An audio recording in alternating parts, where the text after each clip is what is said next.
off your drop so that when we get into the grand finals, you don't go into these 50-50 battles. And absolutely, it's a great point you make, Jamerson. I think even what we also see in scrims is because every single scrim lobby, right, is not full of pro teams. You start to see a little bit of teams. For example, we know TSM has been griefed on their drop for months, and we've heard them complain about it in scrims. And now, because these online lobbies have a much higher percentage of lesser-known teams, you're absolutely right. It's even more Wild West that you wouldn't see in LAN play.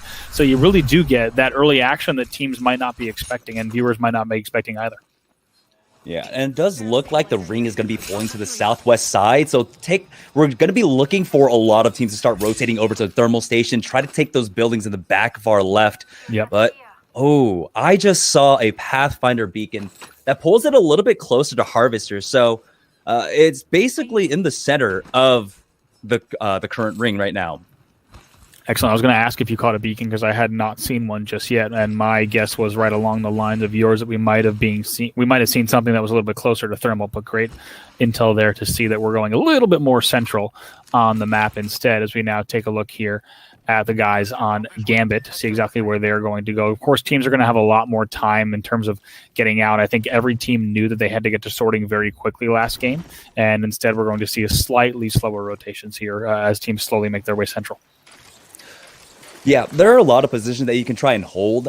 Generally, though, especially because it's so early on, I want to see teams really jockeying for position at choke points and try to get those early game kill points if they can, where it's easier to try and get, where you're not as surrounded as a lot of teams that we are on board with. Gambit right now, making their way over the tree. They might run into a little resistance here as they balloon a little bit short. Just run over to one of these buildings. Absolutely, and looks like just a little bit of extra looting. You do see pings down, so they're anticipating still, of course, with no beacons to their name, they're anticipating still North Thermal, it looked like, based on those pings that we just saw, Jamerson.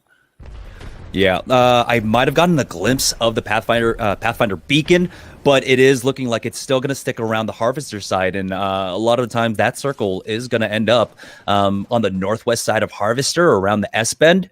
Mm-hmm. We'll see. Just a moment as we're on board with J Savage W. I love saying that name, J Savage W. Absolutely, taking a look and seeing exactly what they can do as they start to scope out Harvester just a bit, see what might be on screen as they take a look and make their way into this part of the map, and that will be Mpe that goes down there as well, and it's going to put a little bit of extra pressure on that side.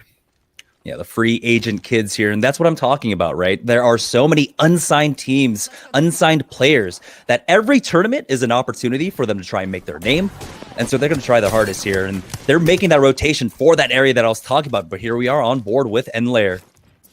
As we see Crow Crowd holding down this top northwest side of Harvester right now, trying to gatekeep if anyone trying to come in, and looks like they are going to instead push this. They did get enough damage here. Unfortunate slip for Lair. Rugby's going to be the one who might make the push in. Receiving end there of a finisher, as that's going to now be Savage JW that unfortunately gets animated, and now we'll have to watch in the death screen to see if teammates can pull this out. Yeah, it's Gibraltar and Gibraltar violence. It's about who can dominate the ring, right? But at this point, we are starting to see now, finally, players are starting to rotate on in. Over here at Thermal Station, we're on board with Alliance. And Alliance, a team that's not running the Pathfinder, so they don't have the same kind of information. And that's the risk you run, right? A lot of Apex Legends, especially in the early game, is about information, is about having knowledge of where the second ring is going to go and position properly. Here, Alliance, they're just going off of pure experience and trying to figure out where this ring is going to end. But unfortunately for them, this does not seem to be the case. This does not seem to be the end circle. And so while they do have a dominant position, they're going to have to move out of here shortly. Absolutely. It's a very interesting talking point as well. You're still seeing, I think people might have thought, based on the amount of time that World's Edge has been played competitively, that we would see a lot more kind of certainty in terms of circle pulls. But even if you've been watching scrims for the past week and a half, you will see that teams still, if they don't have that path, or if they don't see a path on screen to follow that intel, there still is a lot of kind of ambiguity and uncertainty in terms of where this is going to pull. And as we saw on some of the OBS screens, as we saw, I'm going to ask the OBS team to pull up a map when possible. There are still a few teams that are North Thermal that didn't have that intel.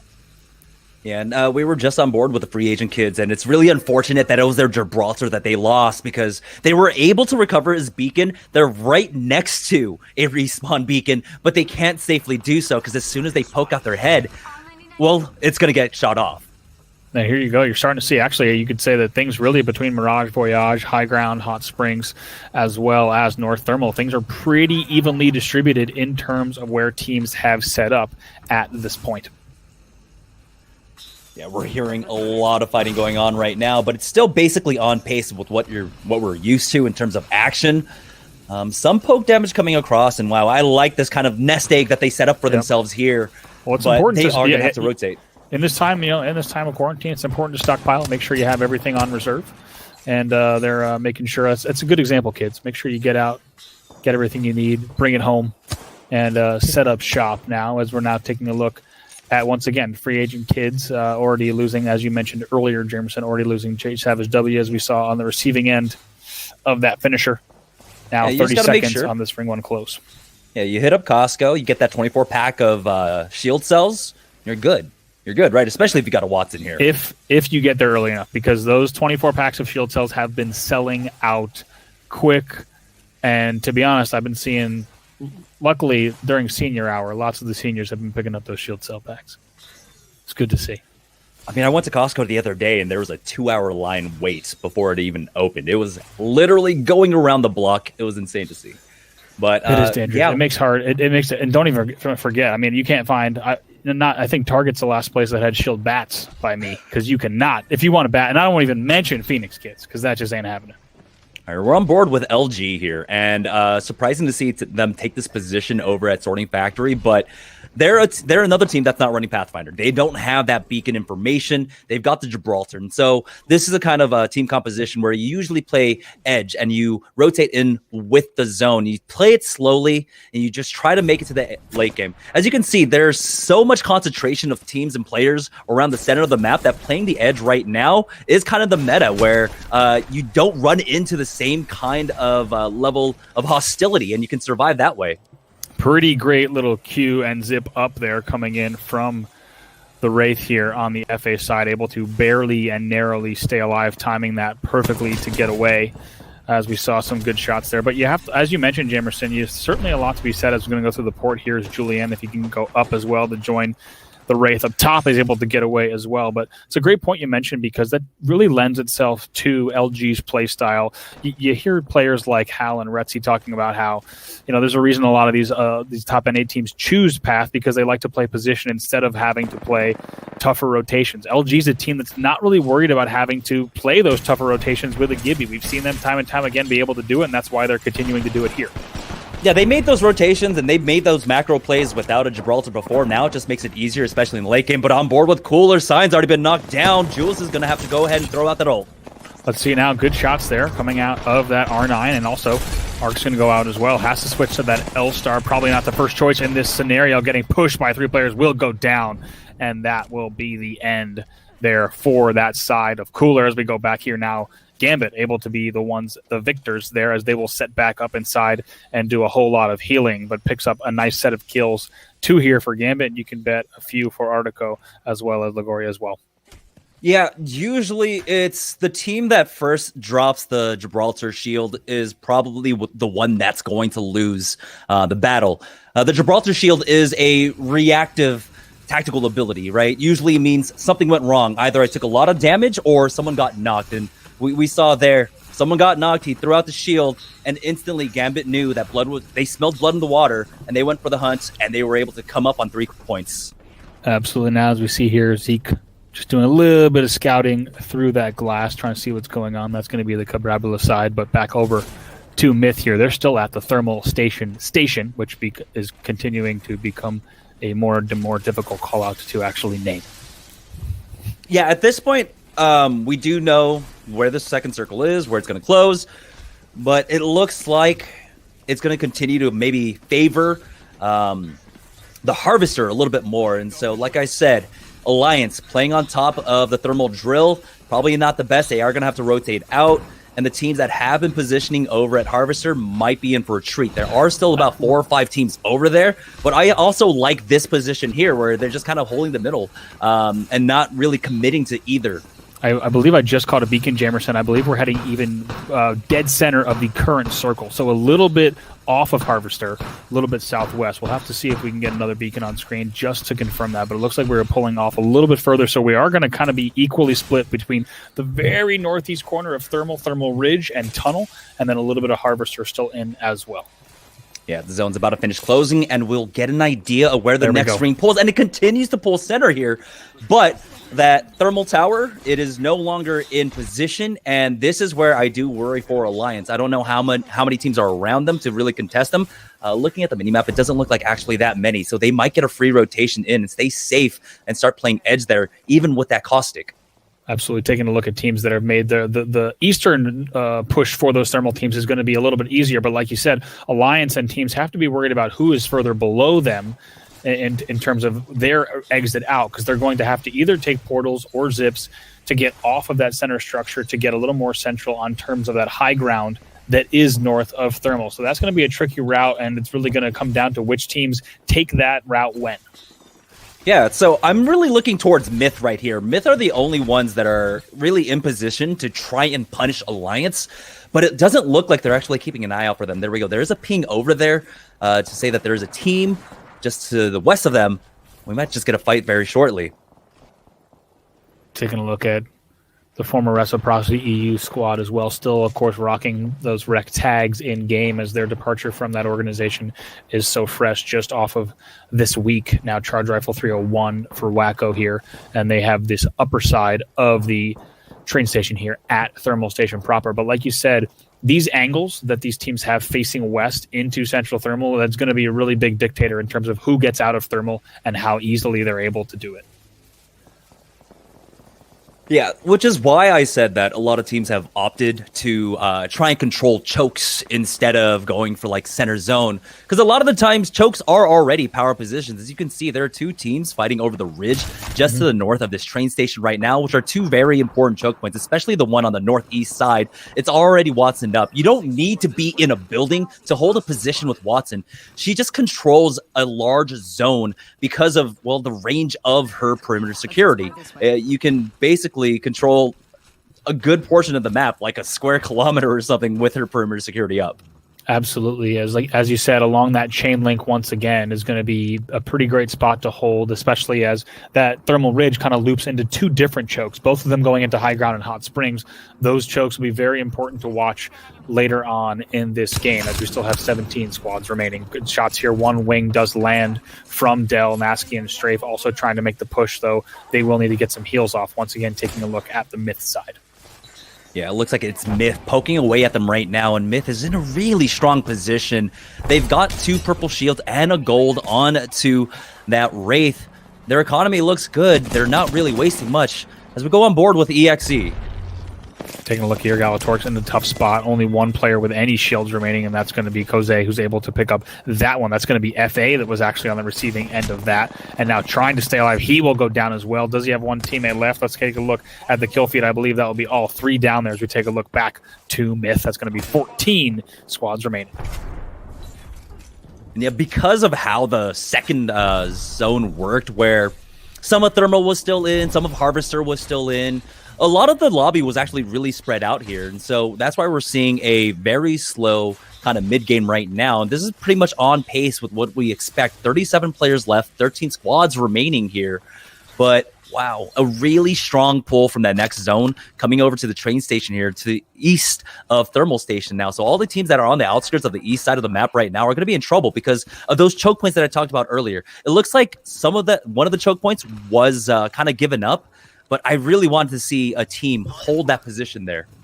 Absolutely. I mean, this is a great example. Very rarely do we see these, I would say, actually, we saw in some of the scrim games we were watching, Jamerson, but very rarely do we see these northern thermal chokes kind of as highlighted as they will be in this late game. These are some of the, as we look about World's Edge, these are some of the hardest chokes to get through. Thermal in the bottom left corner of the map really is only accessed by a series of small chokes, with the exception of maybe the tree route. It really is only a few chokes in and out, and teams are going to have to be making that southern route right now. It's going to get pretty tricky in terms of getting down there.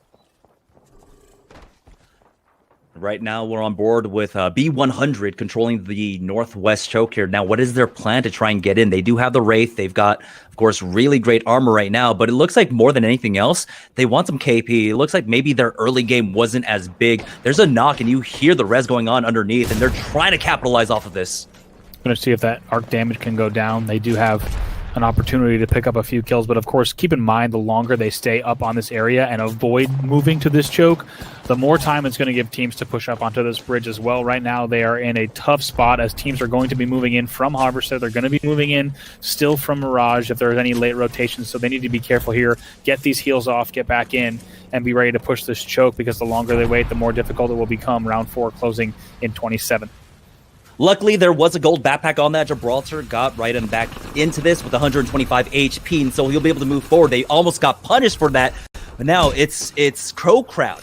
We saw one of them get knocked. I believe it was Sanya. My, just look before. At Rugby's HP. Truly 1 HP there around the corner. He's going to try to get that bat off, and it looks like nothing in the kill feed, so likely will be able to get that off. But here comes the B100 push. It's a great crack there on the first shot. Let's see if they can wrap that one. Another crack comes in, and now Windstrike on the receiving end of several of these blows. The Wraith goes down as well, and that will be a nice set of kills for the B100 side. Just like you said, Jamerson, looking for some KP on that rotation. They're able to get a few. Yeah, and honestly, I believe my good friend Hodsick calls it the Hermit Crab kind of effect, where if you give up a strong position, a team will instantly take it away, and that's what happened just beforehand, and they were able to really punish them.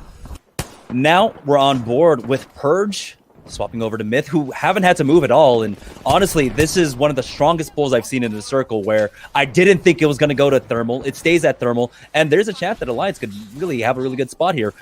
As we see Reciprocity picking up a good number of KP so far with that charge rifle. We were talking about it beforehand that, you know, we didn't see the charge rifle as much, but for some reason now it's being used a little bit more and more. You did see right there on the minimap, one team is still tucked in the northern part of that tunnel as well. They're going to have to make the route onto Ridge. You just saw him on screen actually right there. They're going to have to make that route, but waiting, as you can see, great shots there out of the scout coming in there from the Myth side, but they're going to have to make their route. But like you said, the teams that got to Thermal Station and the train station specifically were the teams that are now sitting in the prettiest position, and there's going to be a lot of moves from the south as you see a lot of teams still on that ridge.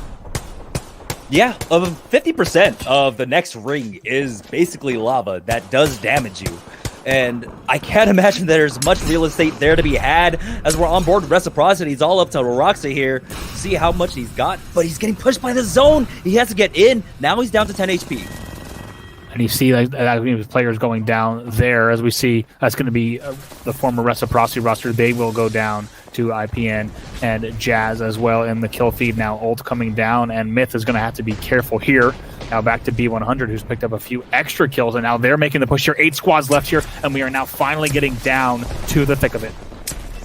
Yeah, we do have the Gibraltar ultimate coming out, but the Watson generator goes down just in time. Negating all of this. It's going to come down to the Peacekeeper shots. Who lands them? It's the R301 out for B100's Freed here, and he's going to be able to take out that Watson gen. He throws down the Thermite. Does he get any damage off? No. NEC also in trouble, as you see in the kill feed. Now B100 trying to go around. The shields will crack. Should be able to pick up this kill on the Watson. Doesn't go down just yet, but finished from the other side, and then will get help. Now another player coming in. Needs to be careful. 6 squads still remaining as we now go back on board to the side of Myth. Yeah, it was a delayed reaction coming out from there. They were trying to 3P this, but they have to back off themselves. They're just meters away from them. Now they're getting hunted down. It's going to be a mass to go down first. That's the Wraith gone. The Gibraltar's almost on no HP. Lara's down to about 10 HP, and he has to back away, but he gets knocked. That's the full squad going down, but someone's got a res shield. Just trying to stay alive there, but does drop down. Actually, that will be the end of that for the Myth side, taking a little bit too much damage, not even able to use that. Now looking at Weigers here, they'll pick up another kill on Yatagan. 5 squads left here. Here's Raiden with Gold Shield in hand as well. Thinking about the res, Noah gets wiped immediately. He's going to drop down as well, will Raiden. Raiden going to try to get to some of these kits, maybe try to stay alive as well, able to get away from that damage. But still, someone's in Central Thermal laying down shots. Did not expect to see shots coming in from that angle. Oh, the Wraith comes in, cracked him immediately. Is this just a red? Armor swap off to the goal, and he backs off, but no! Great wingman shots coming up right in there, and he picks up a KP off of Gamers Origins W Serious. My goodness, what a play there, as we see just going to continue to fast heal and try to stay alive on the bottom. Teams, like you said, Jamerson forced to drop low. There goes the TP, trying to take as little damage as possible. Finds a little bit of a nook here and is going to have to try to get this down somewhere that's not going to be too dangerous in terms of both lava as well as shots coming in. Now Hack is barely trying to stay alive, might hit it, and it also hits the Q long enough into the portal. Trying to survive for that second place finish, but they were not going to be able to do it now. It's all down to the last 2 squads, and I think this is a little bit reminiscent of episode 3, but the high ground's going to win it out. Yes, indeed. Weigers is able to close that one out. They will be your victors in game number 2 as they close it out. And honestly, another punishing and brutal end circle there to see things end that way. You saw a lot of non-traditional play out of those players in terms of just trying to scrap whatever they could together to get a few extra points on the board within that top 5. But Alliance there having another great finish, top 3. Not entirely too sure how many kill points they got, but the fact that they were able to eke anything out and still somehow get into zone, I mean, that was such a difficult spot to be in where they were just playing on lava the entire time, essentially. Absolutely. I'd love to see. I'm going to have to go back and watch the VODs because whoever stayed, it might have been Alliance who stayed at Central Thermal. We didn't get a look, and I have to think the shots that were coming in from those arms of Central Thermal were still from Alliance. So one team did opt to set up and never come all the way over across that lava into the station. So that'll be a really interesting VOD to study. But as we take a look, Weigers looks like they did have 11 kills in that game. Let's take a look. B100 was your second place team. They also had 11 kills. So big kill games from number 1 and 2 once again. Yeah, and ultimately at the end, we see a very similar top 4. We got Weigers, Alliance, and Cabrabula all included within the top 4. B100 joins them. So 2 games in a row with really good showings from Weigers, Alliance, and Cabrabula. Of course, B100 sneaks their way into a top 2 finish as well, netting them 9 points, putting them in a decent spot here in game 2. But, you know, Weigers, 3rd place game number 1, 1st place in this one. And taking a look at the kills, I believe they did get 11 kills total. So that's going to be a 23-point game for Weigers, plus at least I think they got around 15 game number 1. They're sitting in a pretty good spot right now in the overall standings. Yeah, and you know what? When looking at that game, coming back into it, it was just an amazing dynamic of seeing all those teams do the absolute best they could given some of the horrible situations they were in. I mean, they had to choose between lava or getting shot by 3 wingmans on the high ground or trying to make a portal on the side of a rock, which everyone's like, this shouldn't work. It didn't work, but they were trying. And honestly, even from the drop down from Gamers Origin, and that was, I believe, Serious, bro, if you're trying to figure out who that was, came down, armor swapped, Raiden tags him up with the wingman. They get a kill. Those trades are really deciding who got those little points that might make a difference towards the end of this European finals. But I was really, really impressed with everybody taking a bad situation and doing their absolute best with it. It was some top tier stuff, even though a lot of those teams just didn't have a good position. Yeah, that was quite possibly the worst situation a team could be in an end game on lava with Storm closing in behind you, and Alliance did everything that it could to make the best out of it and still got top 3. Let's go ahead and take a look at that final moment and see how exactly the game finished once again. Here's that situation. Meanwhile, this is the best possible situation.